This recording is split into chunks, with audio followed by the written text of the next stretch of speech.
show you how you can make decorative soap with Mod Podge. These were all the rage in the 70s, and they look so cute to put in your bathroom during the holiday season.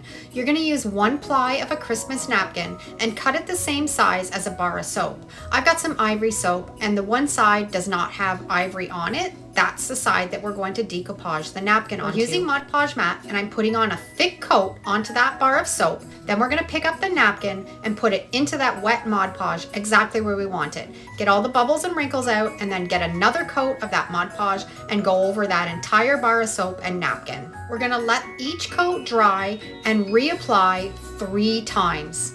The question that I always get asked when I make these is, can you use them? Absolutely you can. The soap will suds up from underneath, and once the Mod Podge is dry, it's water resistant, and it'll just go down to a sliver of soap until you just have the napkin left. So grab some soap and some napkins and give this DIY a try.